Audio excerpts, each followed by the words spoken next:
les fans de tricot, j'espère que vous allez bien. Aujourd'hui, je vous retrouve pour une petite vidéo afin de vous parler de mes projets tricot, que ce soit le prochain tuto à paraître ou les prochains projets que je suis soit déjà en train de tricoter, soit en train de programmer. On y va ?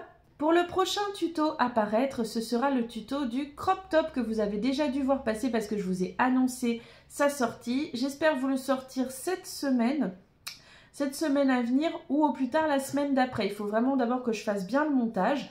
Ce tutoriel sera pour plusieurs tailles différentes puisqu'il ira autant pour des tailles enfants que pour des tailles adultes. Voilà. C'est assez rigolo de se dire en plus que ce crop top c'est vraiment parti d'un truc tout bête. À la base, j'avais fait, comme vous le savez, le débardeur pour ma petite dernière. Le débardeur que j'appelais débardeur summer. Voilà.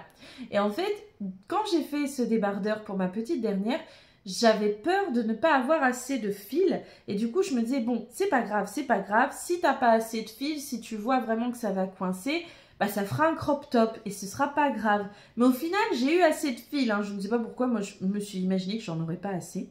Finalement j'ai eu assez de fil donc ça a bien fait un débardeur, mais je me suis tellement mise dans l'idée du coup que ça ferait un crop top que je me suis dit ah bah je ferais bien un crop top du coup ensuite en fait, hein. Je m'étais tellement convaincue que j'allais faire un crop top que j'ai eu un petit peu la frustration et je me suis dit bon bah je vais faire un crop top. Donc voilà, j'ai fait le crop top pour ma grande, j'attends un petit peu les résultats parce que j'ai plusieurs personnes qui testent les tailles de ce modèle. J'attends leur retour pour être sûre que les tailles sont bonnes et ensuite je vous sors le tuto. Ensuite, dans les prochains projets que je suis déjà en train de tricoter, on peut trouver ceci. Ce sera cocon naissance en fait ou chaussettes d'emmaillotage. Moi j'appelle ça aussi cocon d'emmaillotage, enfin bref vous avez compris. C'est pour emmailloter les bébés. Je suis en train de faire le prototype ici, donc voilà, j'ai fait des recherches pour avoir les bonnes mesures. Je suis en train donc de faire le prototype, de créer le modèle si vous préférez. Et dès que je serai satisfaite du résultat, je le tricoterai une deuxième fois pour vous sortir le tutoriel. Ce sera un tutoriel qui se tricotera de haut en bas, hein, puisque là c'est le haut du cocon d'emmaillotage jusqu'en bas. Ce sera un tutoriel qui pourra se faire autant aux aiguilles droites qu'aux aiguilles circulaires. La seule différence, c'est que si vous le faites sur aiguille droite, vous devrez faire une couture à l'arrière.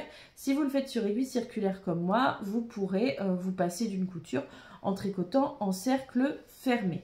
Ensuite, dans les prochains projets que j'envisage et auxquels je suis déjà en train de réfléchir, il y a deux projets qui ressortent fortement. Ma grande me demande de lui faire un pull noir et blanc avec un style un petit peu Mercredi Adams, voilà. Donc du coup, je suis déjà en train d'y réfléchir parce que j'aimerais lui faire pour la rentrée. Bon, elle n'aura peut-être pas pile pour le jour de la rentrée, ça va dépendre de comment j'avance dans ces projets-là. Mais du coup, je sais que c'est déjà un projet que je vais faire pour septembre-octobre, j'espère. J'ai même déjà la laine dans ma réserve. Donc voilà, je suis en train de réfléchir aux différents points de tricot que je vais mettre dedans. J'ai une certaine idée de ce que je pourrais mettre dedans en termes de points de tricot qui vraiment va lui donner le style qu'elle a envie. Il faut juste que je réfléchisse aussi à la manière dont je le fais. Est-ce que je fais un pull raglant, avec des manches raglant, ou est-ce que je fais un pull en top-down de haut en bas?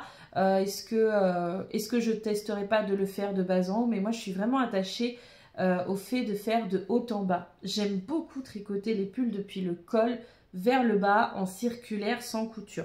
Je pense dans tous les cas que ce sera un pull sans couture parce que vraiment depuis que je fais du sans couture, j'ai du mal à repasser au fait de faire des pulls avec couture. Vraiment c'est quelque chose que je me vois pas faire.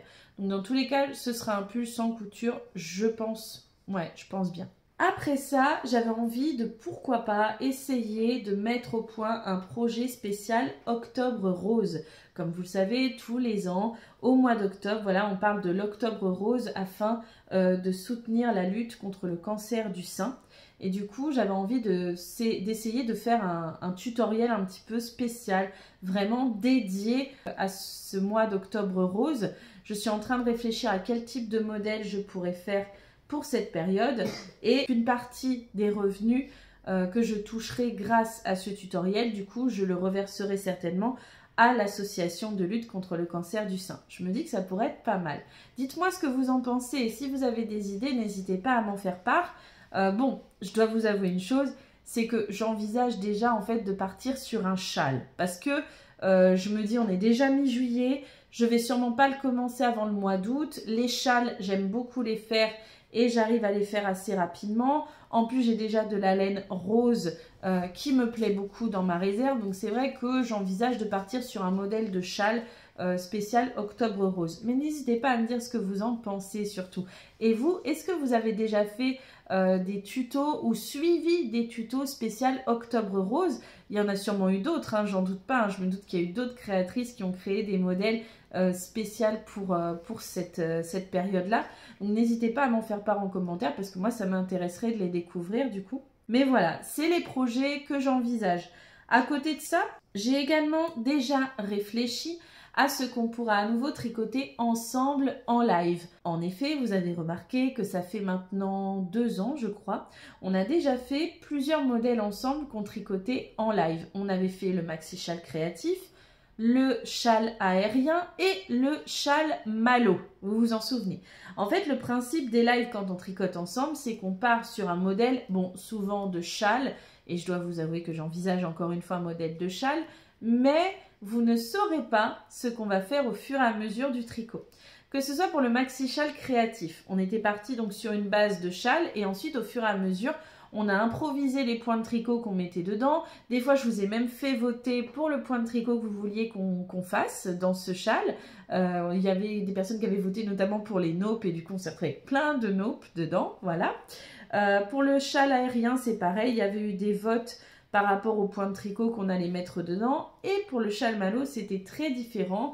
On avait décidé de partir sur du relief. Résultat, on est parti sur des torsades et des torsades complètement improvisées. Voilà, où au fur et à mesure, je disais, bah tiens, là on va partir comme ça, là on va faire comme ça, là on va croiser comme ça. Et c'était très sympa.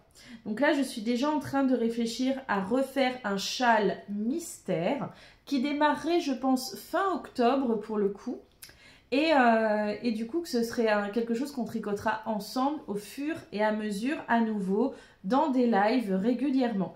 Dites-moi ce que vous en pensez, mais moi, voilà, c'est vraiment quelque chose que j'aimerais bien refaire. Et est-ce que vous seriez partant pour ça? D'ailleurs, prochainement, je dois recevoir de la laine qui sera pour ce projet-là, pour le projet Châle Mystère.